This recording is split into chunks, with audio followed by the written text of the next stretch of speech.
Almost half of your life is spent imagining you were somewhere else. That was the conclusion of a study conducted by researchers at Harvard. To put that into perspective, if you sleep about 8 hours a day, your brain spends more than 7 hours of your waking life thinking about things that aren't happening, and most likely never will. This phenomenon is known as mind wandering, and it's incredibly common.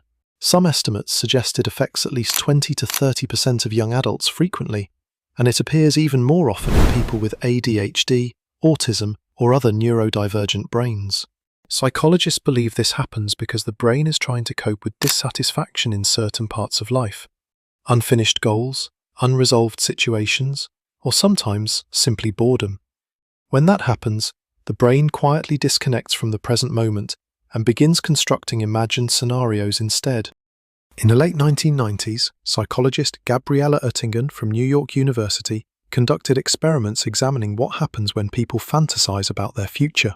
Students in the study were asked to vividly imagine themselves succeeding in upcoming exams, but the results were surprisingly blunt. The students who fantasized most vividly about success actually studied less and performed worse than those who focused on the obstacles they would face. Because when the brain imagines success clearly enough, it partially experiences the reward already, and once that emotional reward is felt, motivation can quietly drop. You've probably experienced something similar. Maybe you had a short interaction with someone. It ended quickly, even though you wanted to say more. Later that night, or maybe a few nights later, you catch yourself imagining conversations that never happened. You picture being with them, sharing stories, talking about things you've never actually told anyone. Entire scenarios that exist only inside your head. And don't worry, I'm not here to call you a creep. This is an extremely common human experience. Almost everyone has imagined conversations or relationships that never actually happened. Even I've caught myself doing it before.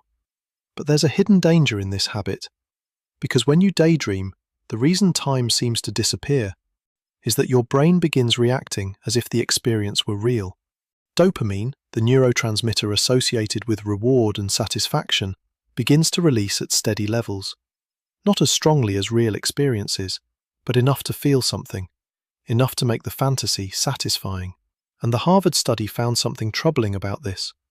Because your brain receives emotional rewards simply from imagining the outcome, it becomes easier to avoid the difficult work required to achieve it in reality, which can trap people in a strange cycle.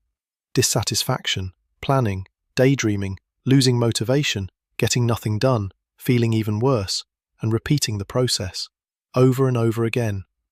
And that's not great. But it gets worse.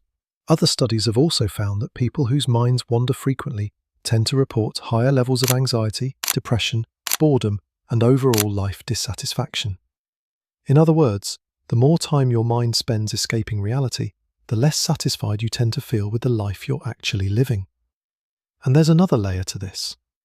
When your mind begins wandering, the brain activates something called the default mode network. This is a system responsible for imagining the future, replaying the past, and simulating social situations. In many ways, it acts like your brain's internal reality simulator. But if that simulator runs too often, it can begin replacing real interaction.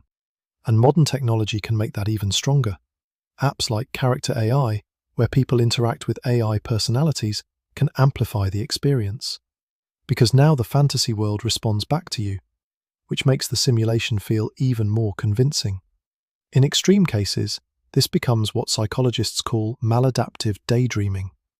People spend hours each day lost in fictional scenarios that sometimes feel more vivid than reality itself. So now that we understand what daydreaming is, why it happens, and how it can affect us, there's a deeper question. Why do we often prefer it over real life? The answer is surprisingly simple. Reality is slow, it's uncertain, it involves risk, failure, and emotions we can't fully control. Daydreams don't. Inside your mind, everything unfolds perfectly. You control the people, the events, the outcome, and best of all, the emotional rewards arrive instantly, which is exactly what the brain loves. But daydreams aren't just an escape. If you learn to interpret them, they can actually reveal something important. Because daydreaming isn't random. It's often your brain signaling what feels missing in your life. If you constantly imagine success, it may be because you feel unsatisfied with your current direction. If you imagine love, your mind might be craving connection. If you imagine wealth, your brain might be seeking stability. And once you recognize those patterns, something interesting happens. Your daydreams stop being an escape. They become signals, clues pointing toward the life you actually want. And when you connect those signals with action, that's when things really start to change. In 1961, humanity had a dream. For centuries, people had looked at the moon and imagined reaching it. It appeared in myths, in poetry, in stories. But it was always just that, a dream. Something distant, something beautiful, something impossible. Then in May of that year, President John F. Kennedy stood in front of Congress and said something that completely changed the nature of that dream. He said the United States would land a man on the moon before the decade ended. Not someday, not eventually, before the decade ended. And suddenly the dream stopped being imagination. It became a mission. And 8 years later, in 1969, humanity walked on the moon. Using computers weaker than what we now store inside a tiny memory card. Not because people imagined it harder, but because they started moving. The dream didn't change. The direction did. And that's the difference most people miss when thinking about their own lives. Daydreams themselves are not the enemy. In fact, they are one of the most powerful tools the human mind has. Every invention, every discovery, every ambitious goal started as someone imagining a future that did not exist yet. The problem is not dreaming. The problem is never leaving the dream. Because dreams are meant to be the beginning of a path, not the place where you stay. And if you look closely at your own daydreams, they often reveal something surprisingly honest. They show you the life your mind believes is possible, the connections you want, the places you want to go, the version of yourself you wish existed.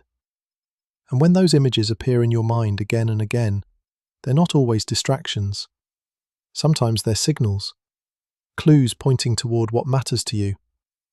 But a signal only becomes meaningful when you respond to it. The people who build the lives they imagine aren't the ones who never daydream. They're the ones who take those dreams and translate them into action. A small step, and maybe a few steps more. Until one day, not today or tomorrow, but maybe in a few months or years, you may realize something beautiful. That the person you are standing right next to right now, the life you are living, it was all a quiet thought in your head.